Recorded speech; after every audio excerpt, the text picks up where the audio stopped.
and I'm going to call to order the July 26th, 2022 meeting of the Cape Cod Association of Public Procurement Officials.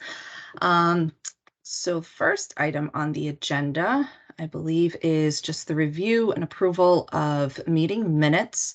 So let me first pull that up, just so I have the dates in front of me. Should have already been prepared. Okay. And I believe it should have been attached to everybody's calendar invite. So there's the agenda and the two past meeting minutes. So I'm looking for a motion. If we want, we can do it all in one. A motion to approve the meeting minutes of March 22nd, 2022 and May 24th, 2022.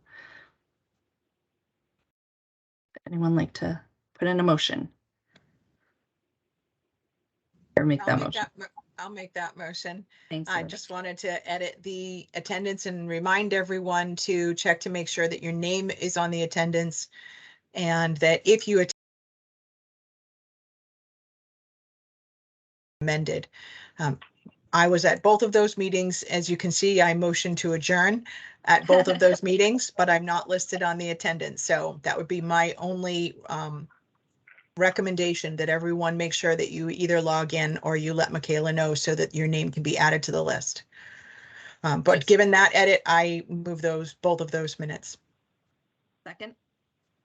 Anyone? Svetlana, thank you. Okay, we have a second. So just a quick point of information. So if you have Microsoft Teams and if you join through there, then you won't get the link to Microsoft Forms to sign in. So that's the reason why that's kind of a little glitchy. So I'll try and see what I can do about that in the future moving forward. But so if there's no further discussion, all those in favor of accepting the meeting minutes? Aye. Everyone's good. Okay, yeah, motion carries. Sorry. Yes. Who seconded that? I didn't catch. That was Svetlana. Thank you. Thank you. Awesome. All right. So without taking too much of Deb's time this morning, I did want to introduce, which I'm sure many of us here already have talked to her or met her at some point in our careers. So Deb Anderson from the Office of the Attorney General, Fair Labor Division, is here with us today for a presentation on escalation in public construction. I think this is something that we're kind of feeling all across the board, but particularly in construction. I'm hoping that she can give us some tips, and with everything that's going on in the world today. So Deb, whenever you're ready, I believe everyone can see my screen at the moment. I'll be driving and as you're speaking, so go ahead. Thank you. Okay, thank you, Jen. So good to see many people who I've dealt with over the years, as Jen said. I'm going to talk today about escalation in public construction. So let me just set out that limitation right now.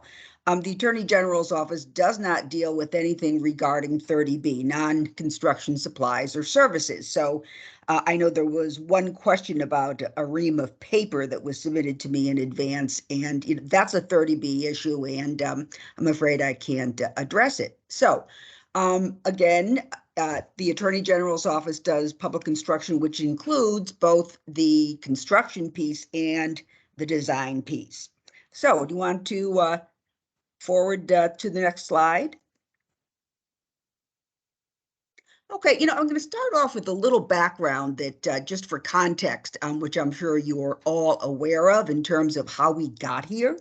And I just am including this background just for the sake of completeness. After I get into by the background, that we'll be talking about construction statutes and what is required or permissible under the statutes. I'm then going to suggest some ways of dealing with this really dire problem that we're having, and some flexibility that you can bid into your procurements. And then finally, there are a few questions that were submitted to me ahead of time, and then I will go over them when I get there. So, however, there is going to be a final exam in this presentation. And Jen, can you fast forward to the last slide, which is slide 24?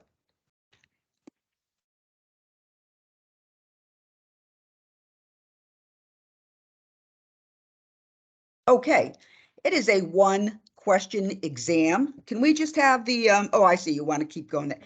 And the exam question is about the language that you need. And the question I pose, that I will pose at the end, is whether or not, do you have the answer to whether or not language needs to be modified in terms of dealing with a lot of these issues? And the answer is no. But the question I have for you, and one I want you to keep in mind, does anyone know why? You don't necessarily need specific language. So,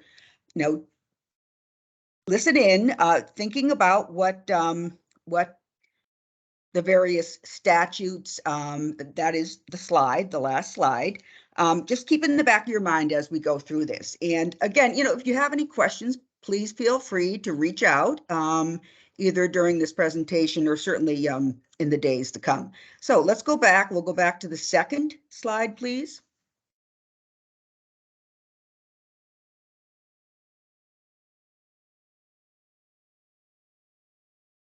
Okay, so needless to say, cities and towns and state agencies are really reeling from the big boom in infrastructure legislation and the increasing number of projects that are going to be funded by the federal legislation, dealing with new plans that have been approved and even looking forward to possibilities of other programs. And then, of course, you have the supply chain, inflation, and labor shortage issues. Finally, the statutes themselves in Massachusetts, as you're probably well aware, in public construction are actually quite different than the contracts that you would come up with on a private project, which would not be subject to statute. So in particular, I'm thinking of the filed subbid procurement method, which does mandate the contents of the contract between the public entity and the filed subbidder. Okay, next slide.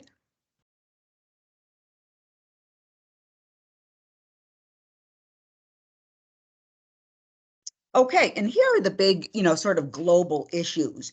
What happens if the price of goods or labor escalates, number one, between bid time and when the contract is signed and you've got a notice to proceed? And then how about if you do have a contract and the prices go up during the performance of the contract? So here's the general rule. Contractors usually cannot request price escalation during the life of the contract, regardless of whether there has been an increase in either labor or materials. The exceptions would be those changes that are allowed or even mandated by statute, and whether or not the contract that you deal with, that you enter into with the contractor, has an adjustment clause if you choose to use one, or another method of dealing with that type of issue. So keep that in mind. Okay, next slide.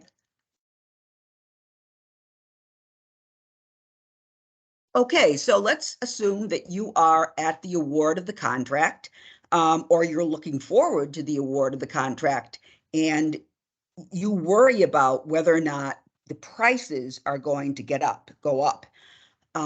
So the timing of the award of the contract, and also what the contractor, the bidder, has to do in terms of holding his prices, is first covered by statute. And as you all know, 44A of 149 states that the award of a contract must take place within 30 business days after the receipt of bids. And that's true also for 3039M Public Works construction. The basic thing you have to remember is that contractors cannot change their bid prices after the opening of the bid and before the award of the contract. So let's go through that one by one. Go on to the next slide, please. Okay, so as I said, there is a statute that says that the contract must be awarded within 30 business days. However, what happens if you know that it's going to be a delay before you can award this contract? You're worried about escalation and inflation, and can we hold the prices? Can we ask them to hold prices in addition to what the statute says? And the answer is yes. If you want to, you can ask the bidders to hold their prices, not specifically for the statutory 30 business day limit, but perhaps for 60 days or 90 days. So that's something. Oh, someone's having problems with the screen, I just noticed. Jen, do you see that? Hold Okay, on 1 second. sure. Okay, hold on. Let me unshare and reshare. How's that?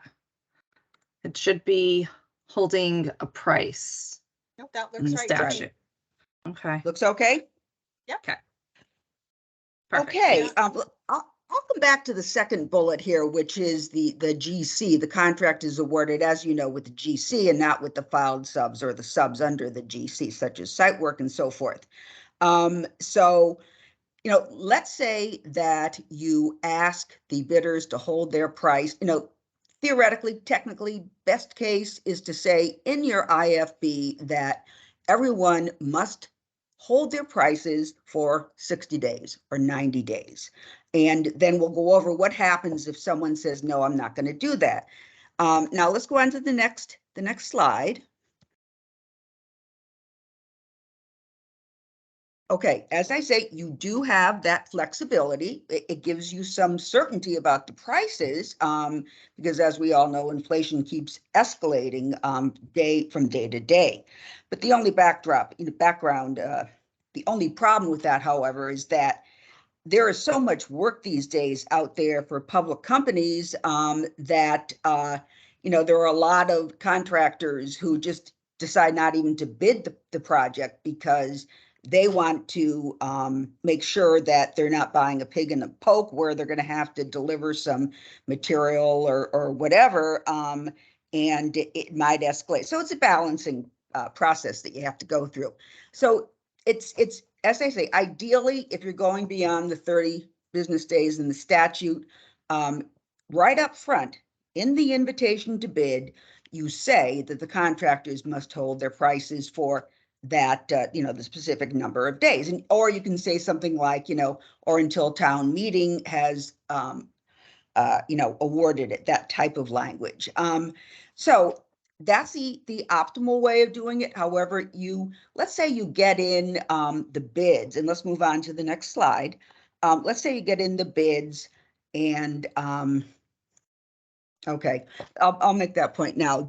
If you get the bids in and then you say, no, we really can't award this. We didn't say in the IFB that the contractors had to hold their prices.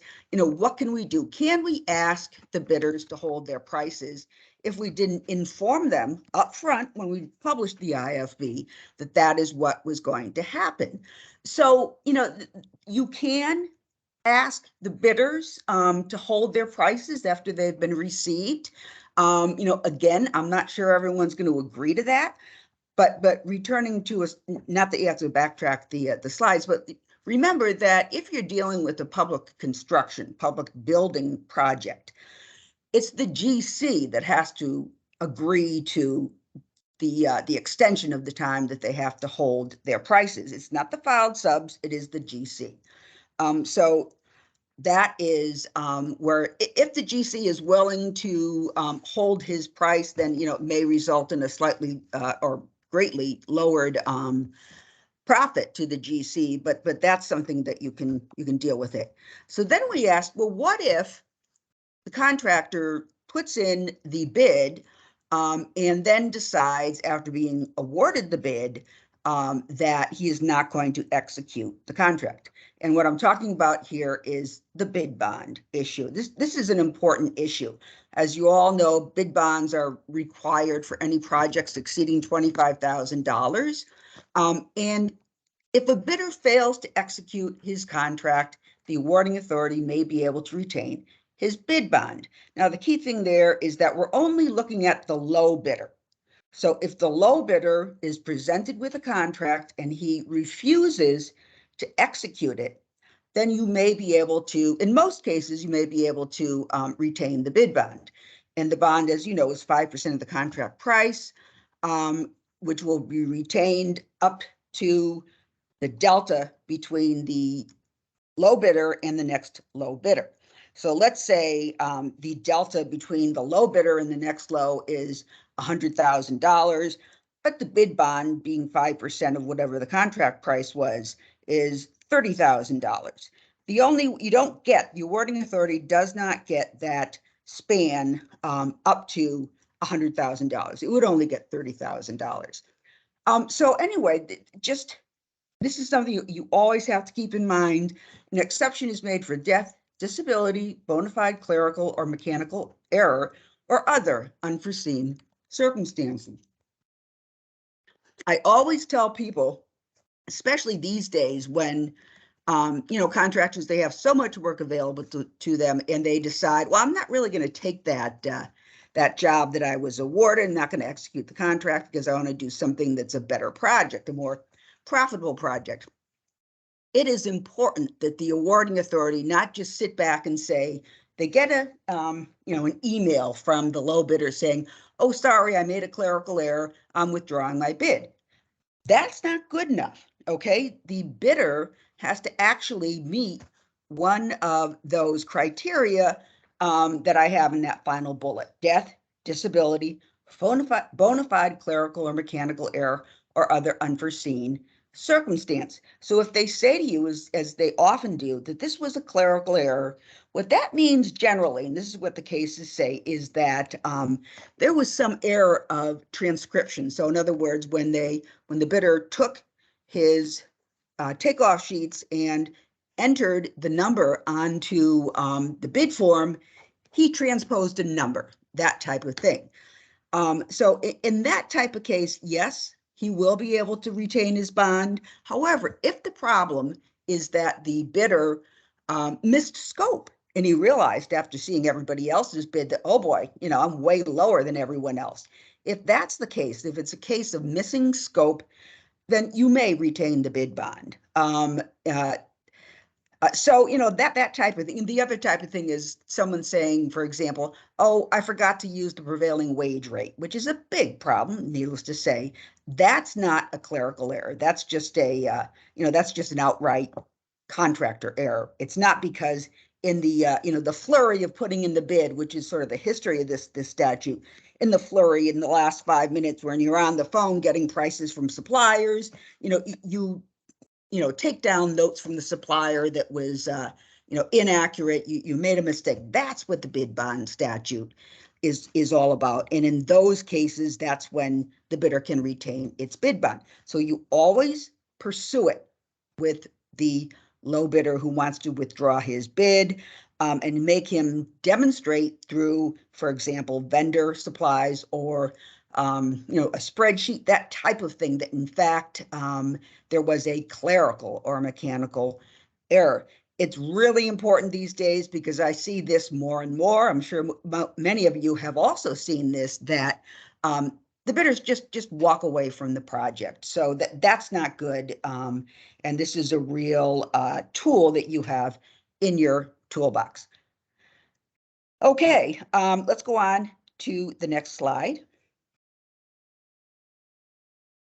Okay, so now we're getting into the statutes that deal with escalation of prices, materials, labor, and so forth. So the one that applies to all awarding authorities is found in Chapter 30, Section 38A, which applies to road, bridge, water, and sewer projects awarded pursuant to 3039M. So the important thing is, this price adjustment statute that is found in section 38A is not limited to DOT funded procurements.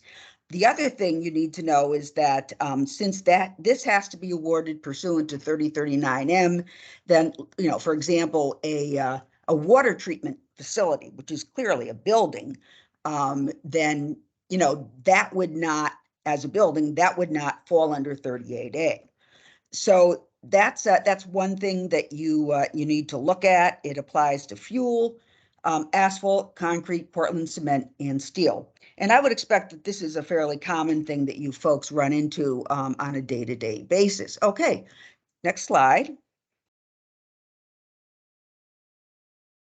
Okay, and then of course, if you have a DOT funded project, you have to use a price adjustment clause. And, MassDOT, DOT gives you all of that information. They update their website, fairly frequently so that you can, you can make the adjustments as you go along. Okay, next slide. Okay, but then, do you as a municipality, do you want to think about price adjustment language that you can insert into your IFBs and contracts? There is nothing prohibiting a municipality from setting a base price and include it in the bid documents, and also the other information that you would come up with, sort of track what DOT does in terms of adjusting it, usually on a monthly basis, if the price exceeds or is less than 5% of the original amount that they thought they were going to do. Next slide.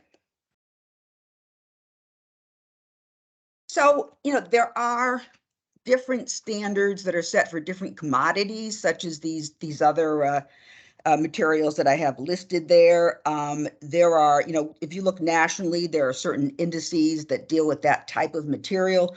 And it's really, if you have a big project, your OPM is probably familiar with where you want to, where you can find that type of information. And as you know, contractors may bid out the materials before the bid is even submitted. So I'm going to go in. Next slide is sort of a continuation of this on the next slide.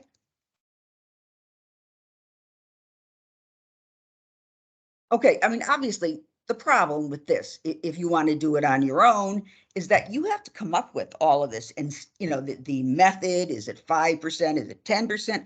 What index do we use? That's really hard. So, it's something that is available to you, but I have a feeling that not many I've never heard of one. It doesn't mean there aren't any, but it's really burdensome for the municipality. Obviously, the trade-off is that this would attract, in all likelihood, more contractors because they feel that they're going to be able to deal with inflation and escalating labor charges and so forth. So it's a trade-off. It's something that you can do. You're not required to do. Okay, next slide. Okay, another statute, as I say, I wanted to give you the sort of the statutory overview here.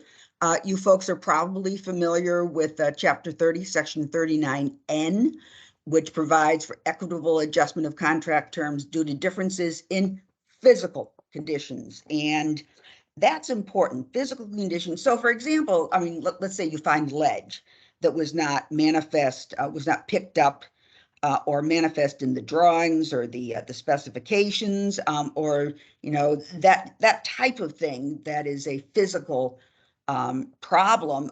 It doesn't apply to non-physical conditions such as supply chain or labor shortage issues. But there is this is a mandatory part of the law, 3039N. That if the contractor invokes it, that's something that you probably would have to do, but it's the type of thing that the architect and the OPM and so forth and town council would have to deal with as a matter of contract law.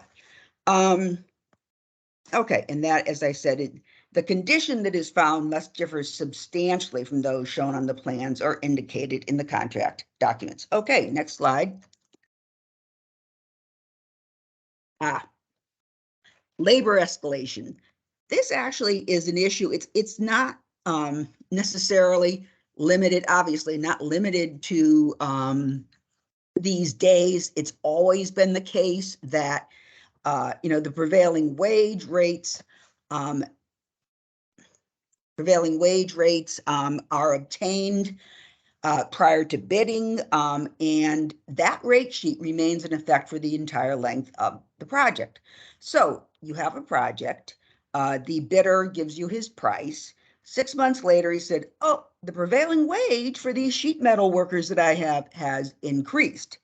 Does the awarding authority have to agree to that increase? The answer is no, no. The bidder, the construction company, is presumed to know that prevailing wage rates, for example, are updated, whatever is called for by the collective bargaining agreement.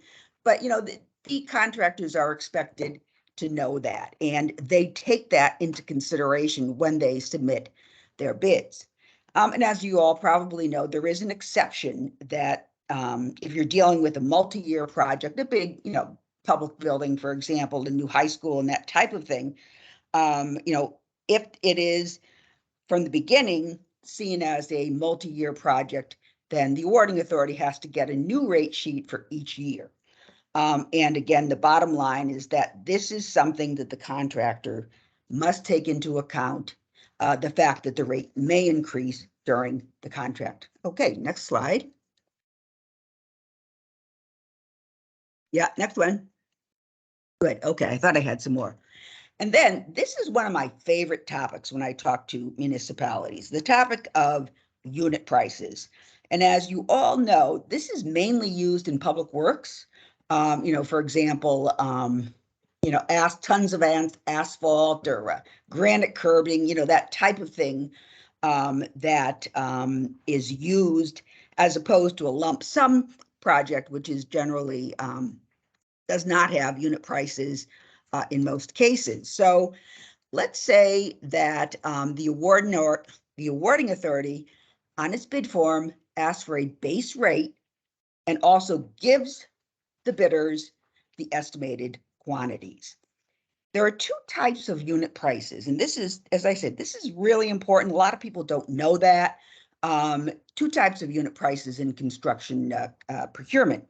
One is the type of unit price where it is used to determine who the low bidder is. So you have 30 items on your unit price sheet. For each item, the awarding authority has provided an estimated quantity, and the bidder puts in, $5 a ton or whatever it is, and then it ends up as an extended price, which is estimated times the price that the awarding authority, the bidder gives. The extended price is obviously the product of those two numbers. And then you bring that all the way down to 30 items and you derive a bid price. That type of unit price is considered to be determinative of the lowest bidder. Now, the problem is a lot of awarding authorities want to ask bidders for a price for the amount for work that actually exceeds the estimated quantities. This is really problematic because you have to be very careful with these additional units of work. Since they're not used to determine the low bidder, there is no incentive for the low bidder to give a competitive price on these additional units over the estimated quantity. So your low bidder, as I say, may be very low, but he's kind of counting on the fact that actually the quantities are going to increase on these informational unit prices, and perhaps he can make up for his low bid at the beginning. What I always tell awarding authorities is to describe this latter type of unit price, not that it is going to be used in case there is an overrun, but it is going to be the basis of negotiation. So, I mean, that's the language you want to use. You have to be really careful. I see it all the time. It's very, very common, that people really don't, to think of the strategy. No, I mean, contractors know the strategy, but a lot of times awarding authorities think they have to accept those informational unit prices. And the answer is no, you don't. Okay, next slide.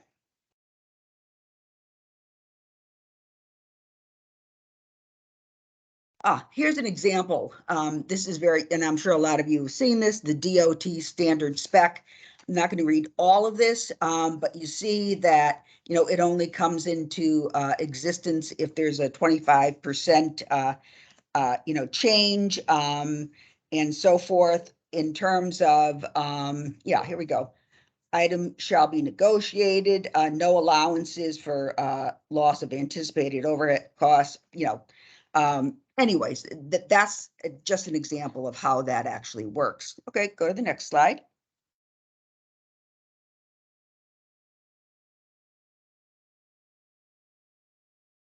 Okay, another, I told you I would give you some sort of strategies to deal with all of this. If the contract includes, the possibility of the contract extension, and if in fact that was made part of the IFB, because you have to have it in the IFB as well as the contract, so that bidders know that there's a possibility, but not a, necessarily it's not a sure thing that the contract might be extended.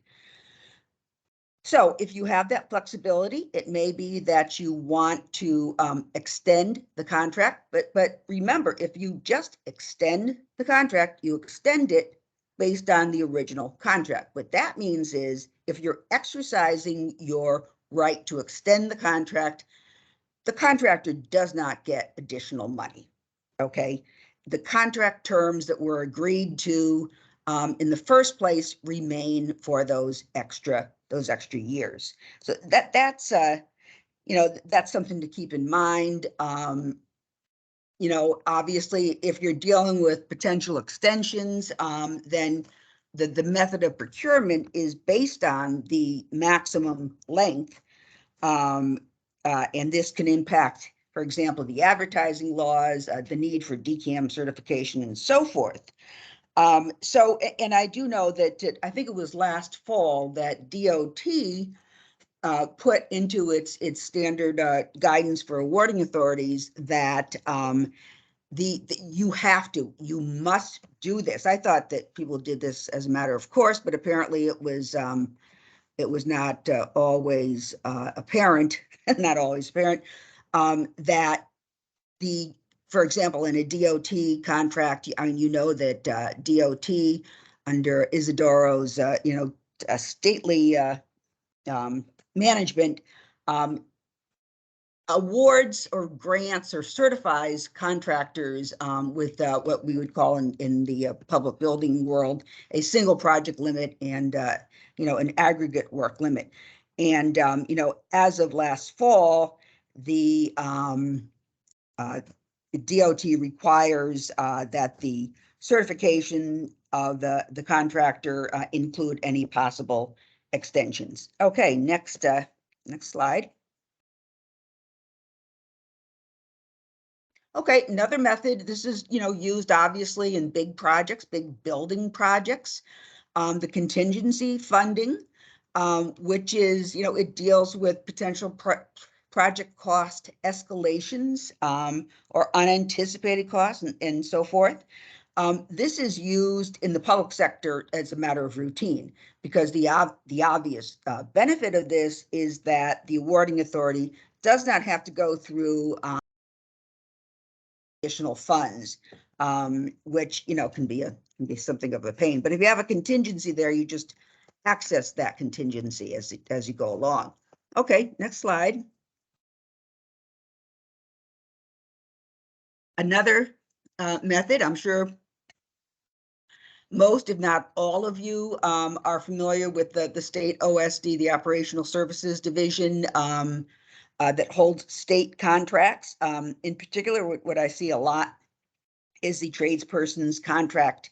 And I'm mentioning that at this point in time because vendors who are on the OSD list agree to a maximum amount that it will charge an awarding authority. So there's some certainty there. And then, as you probably know, if you have an OSD contract, what you have to look at is the value of the construction labor, which is capped for any given project at $50,000.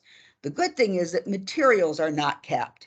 So as long as you can show that the value of the construction labor in a given project is less than 50,000, even though the total amount of the project, especially if it's some sort of technical, type of project, that actually, if you do fall under that $50,000 threshold, you do not, and you solicit 3 bids from the OSD contract and get responses from 2, then you don't have to go out to bid. No advertising is required, but you do have to award to the lowest responsible bidder. Okay, next slide. Okay, again, you probably are familiar with the CM at Risk Construction Manager at Risk statute, which uses the concept of a GMP, or guaranteed maximum price. And what happens there, and you can go through all the language there, but the point of this is to shift the liability of cost overruns to the builder as opposed to the awarding authority. I don't know of anyone who uses a GMP outside of the CM at Risk statute. I don't think I've never heard of it. It might not be legal, but just keep that in the back of your mind when you're deciding, am I going to use a regular 149 process for this $100 million school I'm building, or am I going to use the CM at Risk statute 149A? And I can tell you, and I'm sure you folks have realized that virtually all of the really big projects in Massachusetts, the schools in particular, are done under the CM at Risk statute, which is otherwise available to any public building project over $5 million. So that might be something to consider if you're faced with a large project, which procurement method you're going to follow. Okay, we're getting towards the end here. Let's go to the next one, Jen. Okay, other strategies, it's not mandated, but here are some other things people think about. Liquidated damages, in terms of, a delay of the contract, which could result in a negative situation for the awarding authority. So you want to get this nailed down. Alternates, also a very good method of giving you some flexibility. But remember, alternates must be awarded at bid time. You can't award the contract on day 1 and then 30 days on the road decide whether or not you're going to award any of the alternates. You must make a decision based on the information you get in terms of the base bid and the alternate that you are going to choose. You must decide which ones of the alternates you're going to choose. And then you award to, if you're awarding any alternates, you award to the bidder who was the lowest based on the base bid plus the alternate. And then just another little tip, change order request, you really have to be careful on this. It used to be, as anyone who's been in the business for a while knows that, before the OPM law was passed in 2004, you as a municipality primarily relied upon the architect to monitor the progress of the contractor and monitor the change order request. And of course, one of the drawbacks to that is that often the change order is based on some problem with the specification, which the architect wrote. So that, so that used to be a much worse problem than we have today with the OPMs. But don't just agree to them, the full amount. They're certainly subject to negotiation. Okay, next slide. Here are the questions that you folks submitted. Okay, these are great questions. If the lowest bidder cannot deliver on time, can you proceed to the next bidder? And the answer is you always award to the lowest responsible bidder. So what you have to do is define responsible as being able to complete the contract by an established date.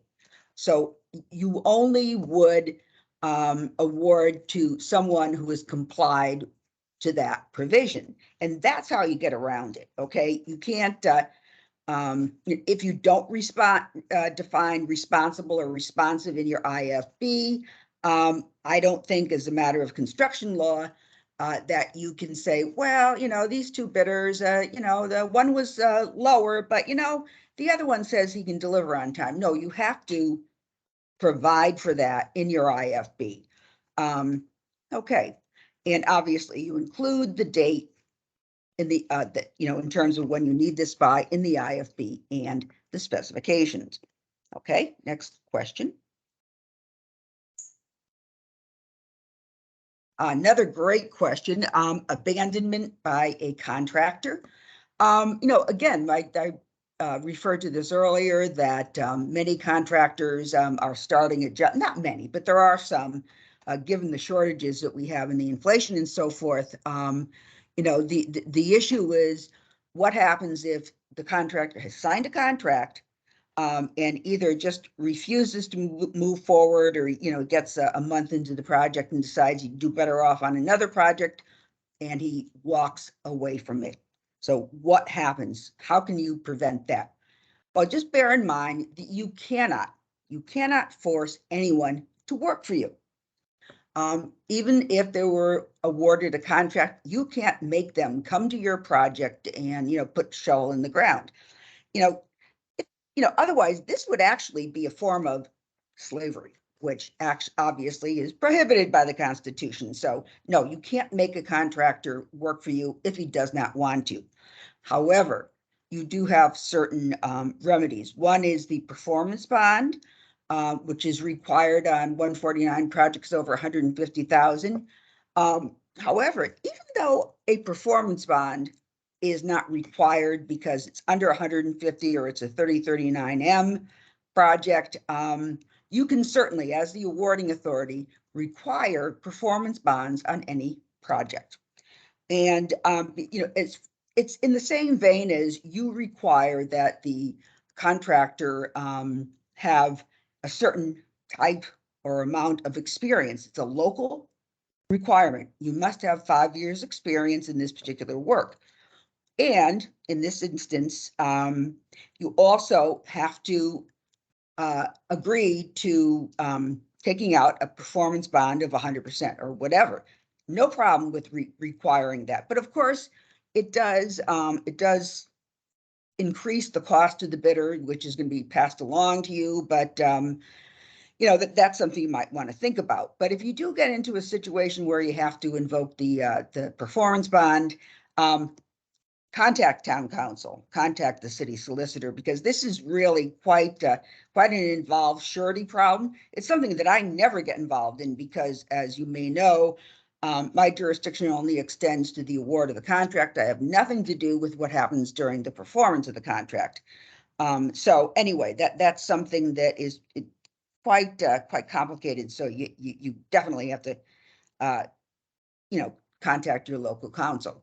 So the other option is, however, what if the contractor walks off the job, returning to the question, and you don't want to, invoke the performance bond on the original contractor?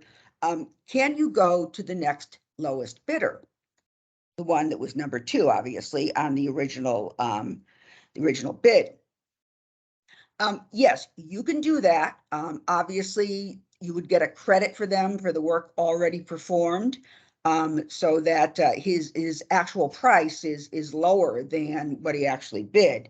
Or, in any case, you can rebid. So that's always available to you. Okay. Next slide. We come to the final slide that I previewed for you.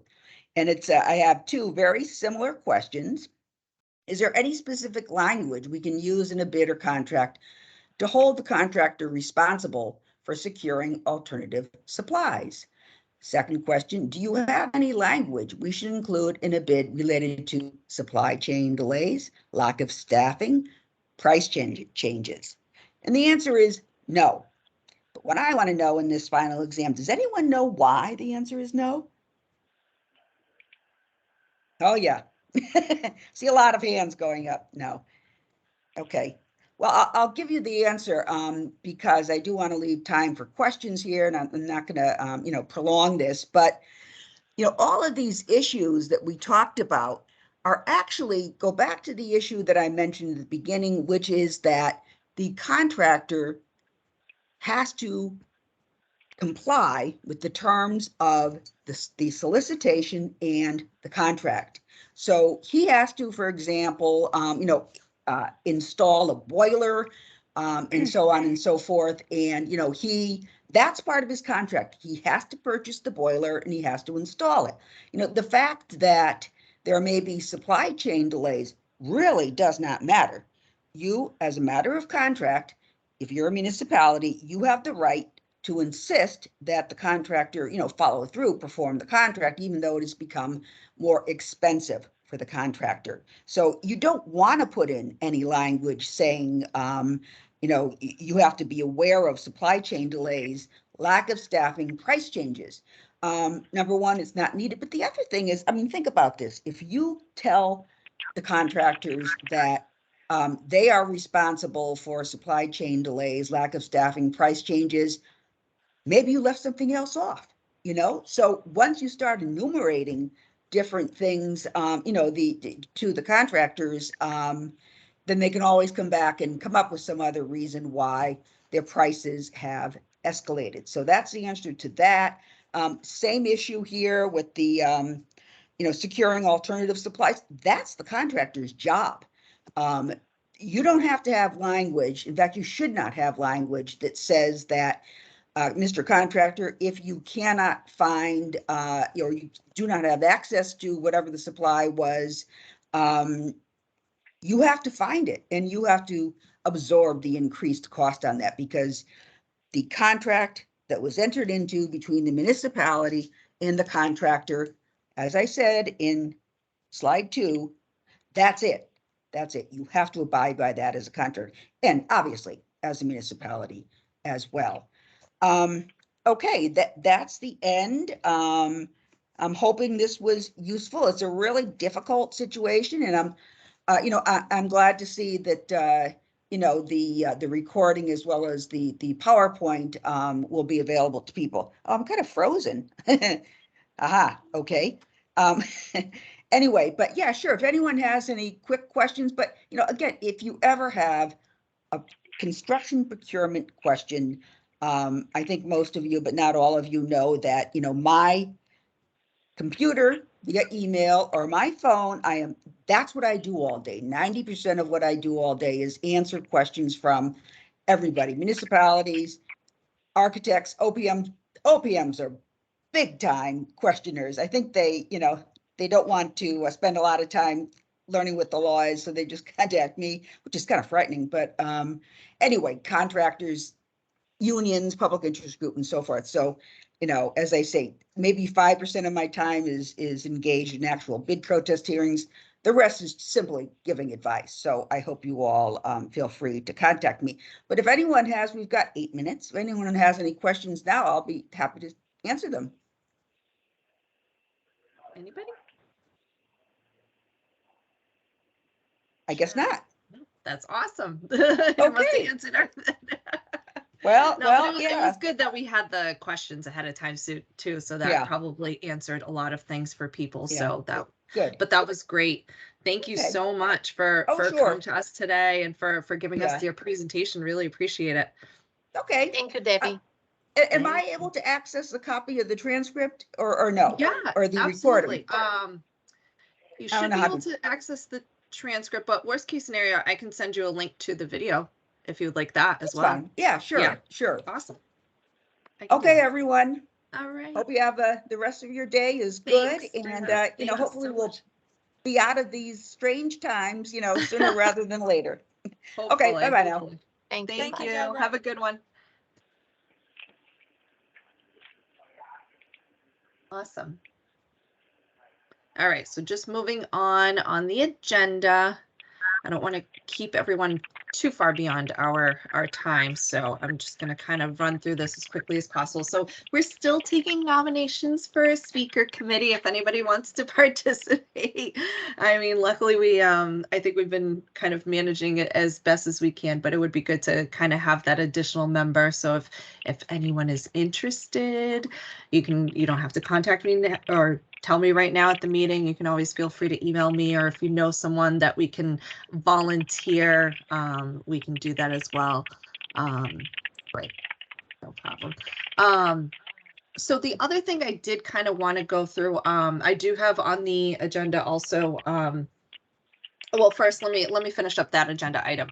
Is there anybody here present that would like to chair the speaker committee? I know I'm putting people on the spot.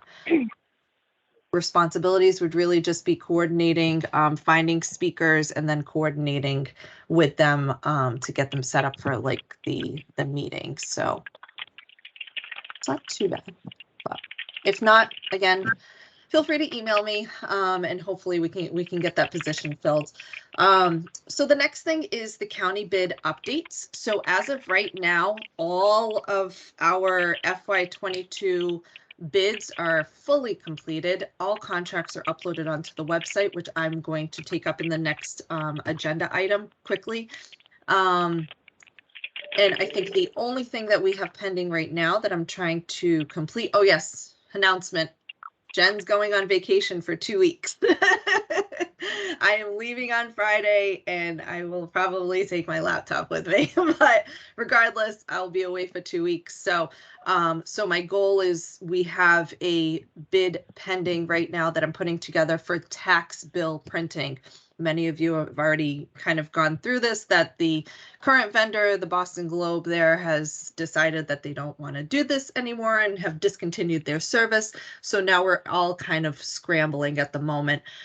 So we're putting together a bid. I do have some potential vendors. Luckily, this is a question that's come up in MAPPO. So I have I think a pretty solid vendor list that I'll be able to at least solicit some bids from. So I'm going to put that out and have it available next week. So it'll be all automated, and people will be downloading and submitting questions while I'm away, and then we'll have the bid opening when I come back. So pretty easy. I think that's the only thing that I have that's countywide that's pending at the moment. But I did quickly, if I could, just in these last few minutes, I wanted to go through, I wanted to do this in a newsletter, but I figured a visual probably wouldn't hurt either. So let me unshare and reshare just to make sure that it's working properly, because sometimes it can be fussy. So if you haven't been here yet, the county has revamped their website. So everything's a lot more cleaner and hopefully easier to find. But essentially, if you're looking for any of our county bids, there is a quick link on the main page where it will take you to Bonfire. I'll actually open this in a new tab. I'm hoping that you can still see it, and no, it didn't. I told them to fix this and they didn't, but that's okay.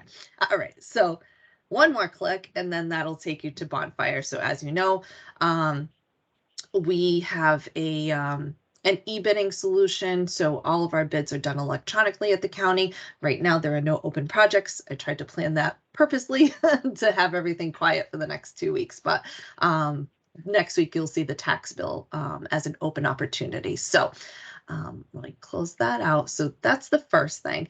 And then of course, if you don't already have it bookmarked, the purchasing website. Just wanted to kind of quickly go through and navigate. So I did keep the same pages as the previous page, so hopefully everything's still as easy to find. So under bids and proposals, I have kind of the annual bid schedule that I just updated recently so that people knew when we're going out to bid in the fall and what items, and in the spring, which ones we're going to be doing. These are the annual ones that we do regularly. I am looking obviously to add some as time allows. So the tax bill printing will be the next one that I'll be adding.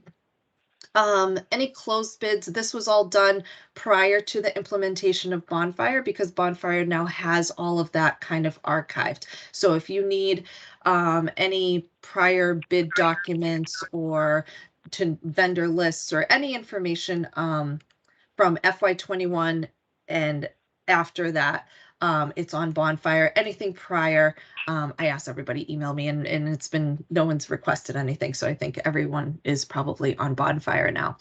Then I'm just going to skip down to what's more probably pertinent to you guys, and that's the contracts. So this is a big one. So I have the roadway contracts page similar to how I had it before. Now we've condensed everything to 2 contracts, which is very nice.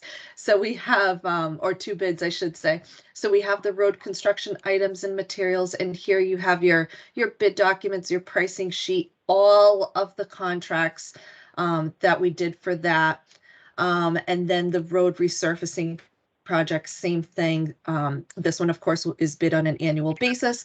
And then this one we bid out for a year with 1 year extension to renew. So in the fall, I'll contact everyone, make sure that everyone's still okay with renewing, and we'll go from there. Then I have the tradesperson directory, which there have been some glitches. So if you find any, please feel free to let me know. But you're able to organize by category, description. This is like the contact name, the organization themselves, if you're looking for something, and you can always filter through the search.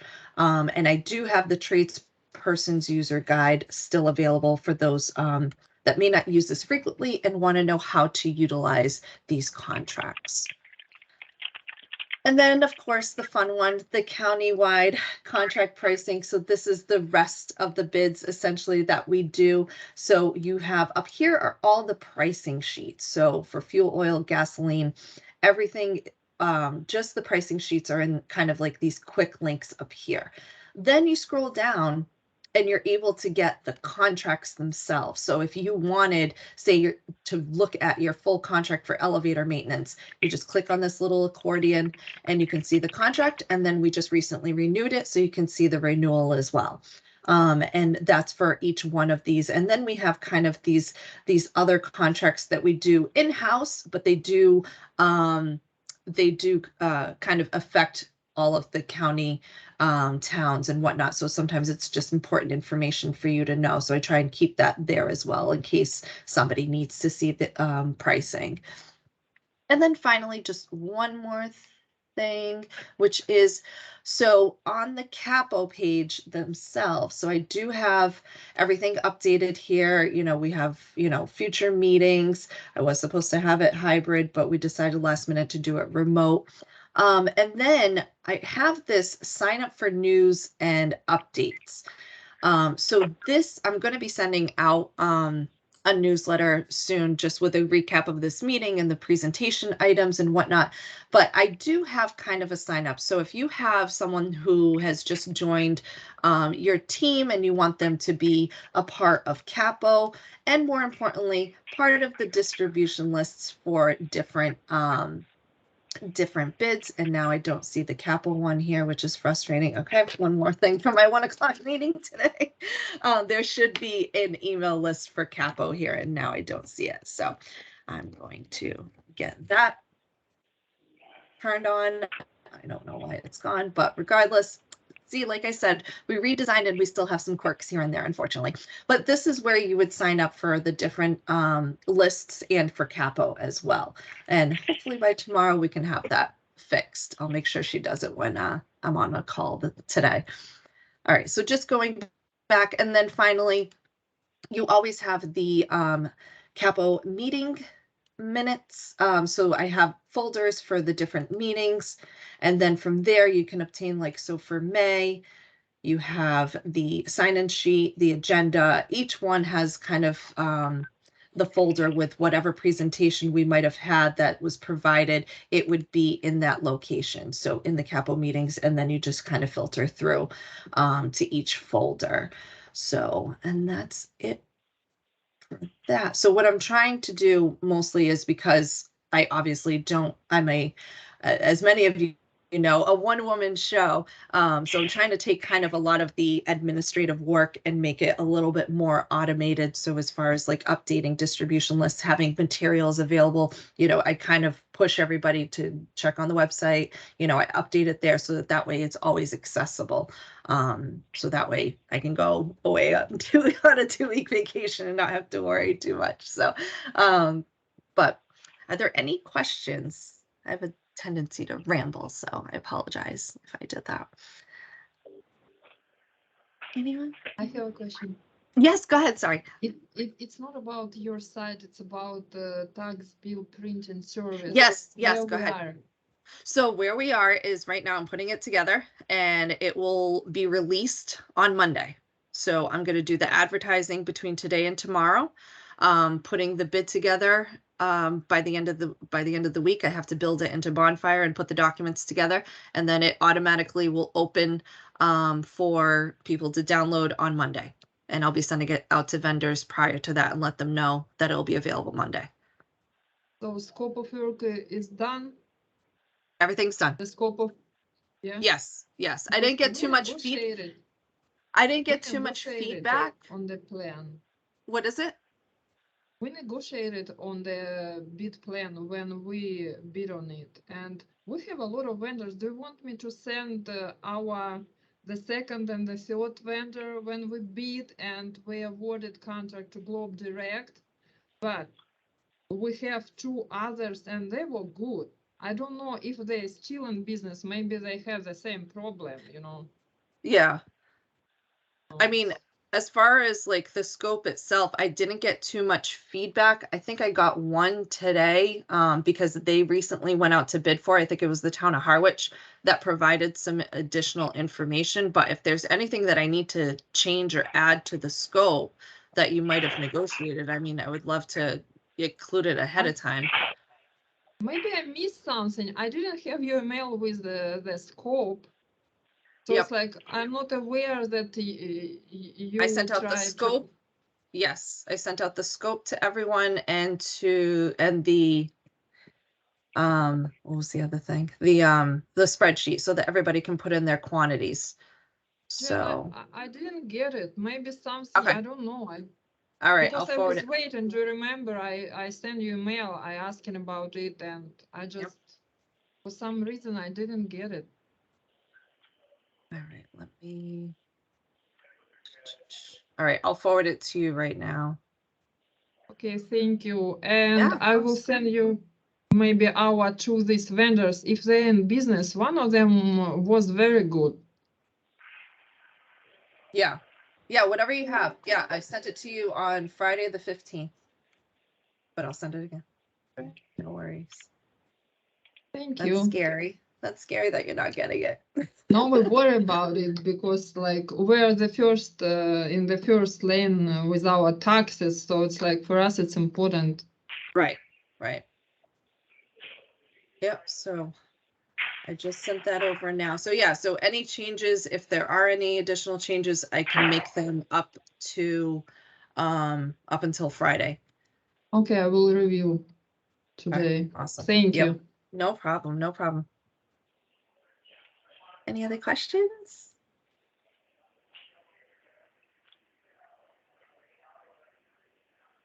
All right. Well, all right, actually, I got to do a motion. That's right. I'll exercise a motion to adjourn. Anyone can put in the motion. You don't have to be a board member, just a CCAPPO member. Laura will motion to adjourn. Thank you. Do I have a second? Svetlana? Second? Okay, all those in favor? Sure. Aye. Okay, awesome. Closing the meeting at 11:07, stopping the recording now. So what I'm